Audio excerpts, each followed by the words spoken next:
ٹھیک ہے جناب، آپ کا سوال نوٹ کر لیا ہے. اس وقت ایک بریک شامل کر رہی ہوں. اپنے لبوں کو درود پاک سے تر رکھیے. بسم اللہ الرحمن الرحیم. السلام علیکم ورحمۃ اللہ. جناب، دین اور خواتین میں نکاح کے احکام ڈسکس کیے جا رہے ہیں. آپ کی کالز بھی شامل کی جا رہی ہیں. یہ پروگرام کا آخری سیگمنٹ ہے. مفتی صاحب کی سمجھ بڑھ رہی ہوں. جی مفتی صاحب، کالرز کے سوالات لے لوں یا آپ اس پہ تبصرہ فرمائیں گے؟ خطبہ نکاح اور اس پہ ایک چھوٹی سی وضاحت ہے، اس کے بعد کالرز کے جوابات کی طرف آتے ہیں. ایک بات یہ ہے کہ جو قرآن مجید فرقان حمید کے حوالے سے بھی جو حکم بیان ہوا کہ انسان کا نکاح جو ہے وہ صرف انسان سے ہو سکتا ہے اور کسی مخلوق سے نہیں ہو سکتا، قرآن کے کانٹیکس میں بات ہو رہی تھی. تو قرآن مجید کے حوالے سے بھی کوئی غلط فہمی کا شکار نہ ہو جائے کہ قرآن مجید جو ہے وہ مخلوق ہے. تو ہمارے عقائد کا مسئلہ ہے کہ قرآن مجید فرقان حمید جو ہے یہ کلام اللہ ہے، اور اللہ کا کلام یہ مخلوق نہیں ہے. ہاں، قرآن مجید فرقان حمید کی جو صورت ہے، یعنی وہ صورت جو گتے کے اندر ہوتی ہے دفعتین کے درمیان، جسے مصحف کہا جاتا ہے، تو یہ جو مصحف ہے، مصحف کی صورت میں، کتابی صورت میں جو ہوتا ہے، تو یہ جو اس کی کتابی صورت ہے، گتا ہے، جلد وغیرہ، یہ مخلوق ہے.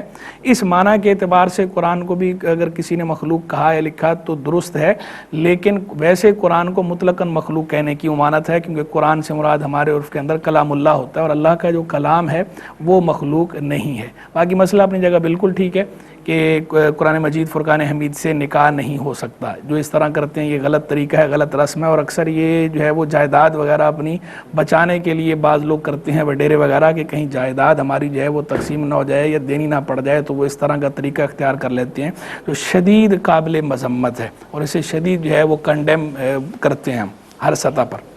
کالرز کے سوالات جی آئیے. ٹھیک ہے جی. حمیرہ بہن نے پوچھا ہے کہ اگر کسی کو یعنی کنفرم ہے یا نہیں، یقین نہیں ہے، کنفرم نہیں ہے کہ انہوں نے کوئی کفریہ کلمہ کبھی ادا کیا ہے یا نہیں، اور وہ احتیاطی طور پہ جناب ہر 2 ماہ بعد یا 3 ماہ بعد تجدید نکاح کرواتے ہیں، تو اب کیا ہر بار مہر رکھنا لازم ہوگا؟ جو احتیاطاً تجدید نکاح ہوتا ہے، اس کے اندر حق مہر کے تعین کی حاجت نہیں، ضروری نہیں. اگر کوئی کرنا چاہے تو کر بھی سکتے ہیں، لیکن شرعاً لازم نہیں ہے احتیاطی تجدید نکاح کے اندر. لیکن اگر تجدید نکاح واقعتاً ہو رہا ہے، حقیقتاً ہو رہا ہے، حقیقتاً کا مطلب یہ ہے کہ واقعی کوئی ایسا سبب پایا گیا جس سے نکاح ٹوٹ جاتا ہے، جیسے معاذ اللہ جو ہے کسی نے واقعتاً ایسا صریح کلمہ کفر بول دیا جس کی وجہ سے نکاح ختم ہو جاتا ہو، تو اب جو تجدید نکاح ہے یہ حقیقتاً تجدید نکاح ہے، یہ احتیاطی تجدید نکاح نہیں ہے. تو جو حقیقتاً تجدید نکاح ہوتا ہے اس کے اندر حق مہر کا تعین ضروری ہے، اور جو احتیاطی تجدید نکاح ہے وہ کرنا بھی چاہیے. احتیاطی جس طرح تجدید ایمان احتیاطی ہوتا ہے، اسی طرح نکاح بھی احتیاطی اس کی تجدید ہوتی ہے. احتیاطی تجدید نکاح کے طریقہ کار وہی ہوگا. احتیاطی تجدید نکاح کے اندر حق مہر کے تعین کی حاجت نہیں، حق مہر ضروری نہیں. اچھا. اور جہاں تک طریقے کی بات ہے، طریقہ بھی آسان صحیح ہے. 2 گواہوں کی موجودگی میں، مرد ہیں تو 2 بالغ مرد، اور اگر جو ہے وہ عورتیں ہیں تو 1 مرد کم از کم، 1 مرد اور 2 عورتیں، بالغ ہونا سب کا ضروری ہے. ان کی موجودگی میں ایجاب و قبول کرنا حق مہر کے تعین کے ساتھ، یہ تجدید نکاح ہو جائے گا حقیقتاً. اور احتیاطی کے اندر یہ حق مہر کا ذکر ضروری نہیں، بس ایجاب و قبول ہوگا زوج اور زوجہ کے مابین، اور گواہ 2 گواہ کم از کم ہونے چاہیے. 2 مرد ہوں تو 2 مرد، اور اگر عورتیں ہیں تو 1 مرد اور 2 عورتیں، لیکن بالغ ہوں. نابالغ بچوں کا ہونا، نابالغ بچے گواہ نہیں بن سکتے. اور مرد کا ہونا بھی ضروری ہے. صرف عورتیں ہی ہوں گواہ کے طور پر تو بھی نکاح درست نہیں ہوتا. اچھا. ٹی وی پروگرام میں خواتین کا مرد عالم کو دیکھنا، اس کا کیا حکم شرع ہوگا؟ دیکھیں، ویسے تو جو ہے وہ جو پردے کے حکام ہیں وہ شریعت نے جو لازم کیے ہیں وہ اپنی جگہ پر بالکل درست ہیں، اور پردہ ہی کرنا چاہیے. اور جہاں پر اندیشہ ہو کسی وسوسے کا، کسی برائی کا، تو وہاں پر تو بچنا ہی چاہیے. لیکن عام طور پر جو پروگرامز وغیرہ ہوتے ہیں، ٹی وی پروگرامز، اس کے اندر جو علماء آتے ہیں، اہل علم آتے ہیں، ان کو جو خواتین عام طور پر دیکھتی ہیں یہ بطور ٹیچر، بطور استاد دیکھ رہی ہوتی ہیں. تو کسی عالم صاحب سے، جید عالم سے، مستند عالم سے، یا کسی مستند مفتی صاحب سے اگر وہ رہنمائی لیتی ہیں، ان کا پروگرام دیکھتی ہیں، اور کسی قسم کا کوئی وسوسہ نہیں آتا، کوئی اندیشہ نہیں ہے، تو یہ بالکل جائز ہے. اس کے اندر کوئی قباحت نہیں. یہ ٹیچر اور استاد کے طور پر ہی لوگ دیکھ رہے ہوتے ہیں. لیکن اگر واقعتاً کسی کو اس قسم کے وسوسے آتے ہوں تو اس کے لیے پھر یہ دیکھنا درست نہیں. ٹھیک ہے جی. یہ کہتی ہیں کہ بدھ کے روز ناخن کاٹنے کا حکم شرع. بدھ کے روز ناخن کاٹنے کی ممانعت کے بارے میں کوئی صریح حدیث موجود نہیں. باقی علامہ خفاجی رحمہ اللہ ایک عالم گزرے ہیں، ان کی کتاب ہے نسیم الریاض، اس کے اندر انہوں نے ضرور اس کی ممانعت کا کچھ ذکر کیا ہے. تو کوئی اگر اس کو پیش نظر رکھ کر احتیاطاً بچتا ہے تو بھی حرج نہیں، کہ ضروری نہیں ہے کہ بدھ کے دن کاٹے ہی کاٹا جائے. لیکن جہاں تک بات ہے کہ جائز یا ناجائز ہونا، تو بدھ کے دن کاٹنا ناجائز نہیں، جائز ہے. اور جہاں تک بات ہے حدیث کے اندر ممانعت ہونا، تو بھی کتب احادیث کے اندر جو معتبر کتب احادیث ہیں، مستند کتب حدیث ہیں، ان کے اندر جو ہے وہ سند کے ساتھ کوئی ایسی بات سرکار علیہ السلام سے ثابت نہیں ہے کہ جس کے اندر بدھ کے روز کاٹنے کی ممانعت بیان فرمائی گئی ہو. یہ کہتی ہیں کہ روٹی کے اوپر سالن رکھ کے کھانا، یعنی کوئی پلیٹ، کوئی رکابی استعمال نہیں کی جا رہی ہے، کیا ایسا کرنا حضور کو ناپسند تھا؟ روٹی کے اوپر رکھ کر کوئی کھانا چاہے تو بھی کھا سکتا ہے، جائز ہے، اس میں کوئی قباحت نہیں ہے. اس طرح کی جو چیزیں ہوتی ہیں ان کا تعلق عرف کے ساتھ ہوتا ہے کہ آپ کا کے علاقے کا یا آپ کے گھر کا، آپ کے بلاد کا عرف کیا ہے، رواج کے ساتھ تعلق ہوتا ہے. اگر عرف میں اس طرح کے معاملے کو اچھا نہ سمجھا جاتا ہو تو وہاں پر اسے بچا جائے، اور جہاں پر اسے عرف میں معیوب نہیں سمجھا جاتا تو وہاں اس طرح کرنے میں حرج نہیں ہے. جیسے کہ دیہاتوں وغیرہ کے اندر، گاؤں وغیرہ میں بعض اوقات ایسا کرتے ہیں کہ روٹی کے اوپر جو ہے وہ گرم سالن رکھ کر جو ہے اسے کھاتے ہیں اور اسے معیوب بھی نہیں سمجھتے، تو اس میں کوئی حرج کی بات نہیں. جی اب تو باقاعدہ روٹی کے اوپر وہ ٹاپنگ کر کے ہم مزید چیزیں کھاتے ہیں، جائز ہے. شازیہ بہن نے پوچھا ہے کہ طلاق کے بغیر اگر یعنی طلاق کے بعد بغیر حلالہ کے اگر کسی کی یعنی طلاق کو 2.5 برس کا عرصہ بیت چکا ہے اور وہ حلالہ اس نے نہیں کیا تو اپنے پہلے شوہر سے دوبارہ شادی کر سکتی ہے؟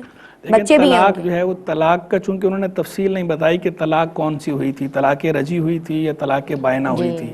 طلاق بائنہ جو ہے اگر طلاق مغلظہ نہیں ہے تو اس کے اندر تو اثر نو نکاح ہوتا ہے، حلالے کی حاجت نہیں ہوتی. لیکن اگر طلاق مغلظہ تھی یعنی 3 طلاقیں دی تھیں، 3 طلاقیں ہو چکی، تو اس صورت میں بغیر حلالہ شریعہ کے رجوع نہیں ہو سکتا. اگر جو ہے وہ انہوں نے رجوع سابق شوہر سے کرنا ہو تو بھی اس کے لیے یہ بغیر طے کیے، بغیر شرط لگائے جو ہے وہ کسی اور کے ساتھ ان کا نکاح ہو، پھر ان کے مابین ازدواجی تعلقات قائم ہوں اور اس کے بعد وہ طلاق دے دے اور طلاق کے بعد عدت گزرے اور عدت گزارنے کے بعد پھر یہ پہلے شوہر سے کرنا چاہیں تو کر سکتی ہیں. لیکن اس طرح باقاعدہ شرط لگا کے کرنا یا طے کر کے کرنا کہ جی وہ حلالہ ہی کر رہے ہیں، اس طرح نہیں کرنا چاہیے. اور اس کے بارے میں تو ہم منع کرتے ہیں اور احادیث کریمہ کے اندر ممانعت آئی ہے، بلکہ جو ہے وہ جس طرح طے کر کے کرنے والے کے لیے تو باقاعدہ لعنت کے الفاظ بھی حدیث کے اندر آئے ہیں. اور آج کل جو بعض جگہوں پہ بعض لوگوں نے جو یہ کام شروع کر دیا ہے حلالہ سینٹر کا، تو حلالہ سینٹر کی شریعت میں کوئی اجازت نہیں ہے. حلالہ سینٹرز جنہوں نے بھی قائم کیے ہوئے ہیں، ایسے حلالہ سینٹرز قائم کرنا جائز نہیں. ان کو ہم سختی سے کنڈم کرتے ہیں، ہر سطح پہ کنڈم کرتے ہیں. اور یہ اس حدیث کی وعید جو بیان ہوئی ہے جس کے اندر فرمایا گیا ہے کہ جس کے لیے حلالہ کیا جائے اور جو حلالہ کرنے والا ہے یعنی یہ طے کر کے اس طرح کرنے والے، ان پر جو لعنت کے الفاظ فرمائے ہیں اس حدیث کے مصداق میں داخل ہیں اس طرح کے حلالہ سینٹرز قائم کرنے والے. استغفر اللہ استغفر اللہ. بہن نے کل پوچھا تھا حمیرہ نے کہ نماز کے اختتام پہ سلام پھیرا اور السلام علیکم کے بجائے السلام علیکہ کہہ دیا، تو کیا سجدہ نماز صاحب ہو گئی؟ سجدہ صاحب کی حاجت نہیں ہے. بہت شکریہ مفتی صاحب آپ کا، اور عالمہ شفق غلام مصطفیٰ آپ کی، عالمہ افق مزمل آپ کی، آپ دونوں کی شکر گزار ہوں. ماشاءاللہ بڑی خوبی کے ساتھ، اور خواتین آپ کو بڑا پسند کرتی ہیں، مجھے آتے ہیں آپ سب کے حوالے سے میسیجز. ناظرین آپ لوگوں کا بہت شکریہ کہ آپ لوگ دین اور خواتین دیکھتے ہیں، اور ہماری کوشش یہی ہوتی ہے کہ شریف فضائل اور مسائل کو آپ کے گھروں تک پہنچایا جا سکے. اور ہمارا ٹی وی چینل ماشاءاللہ AYQ TV تو ہے ہی ہے، اس کے ساتھ ساتھ جناب آپ ہمارے ڈیجیٹل میڈیا پہ بھی، یعنی آپ ڈیجیٹلی بھی اپنی فرصت اور سہولت کے اعتبار سے، اپنی کنوینئنس کے اعتبار سے پروگرامز دیکھ سکتے ہیں. اور ہمارے FB پیج پہ آپ ہمارا AYQ TV کا یعنی پورا سارے پروگرامز دیکھ سکتے ہیں. آپ ہماری ویب سائٹ پہ یعنی www.ARYQTV.tv پہ وزٹ کیجئے اور ہمارے تمام پروگرامز دیکھ سکتے ہیں. اس کے علاوہ ہمارے یوٹیوب چینل ARYQ TV کا جو یوٹیوب چینل ہے اس کو وزٹ کیجئے اور اپنی سہولت کے اعتبار سے خواتین کوکنگ کر رہی ہیں، سیل فون میں پروگرام لگائیں، مسائل سیکھ لیجئے. جناب اب بہت آسان ہے دین سیکھنا، آپ کے پاس راہ فرار نہیں ہے، تو دین سیکھنا ہے اور اسلامی سانچے میں ڈھل جانا ہے. السلام علیکم ورحمۃ اللہ.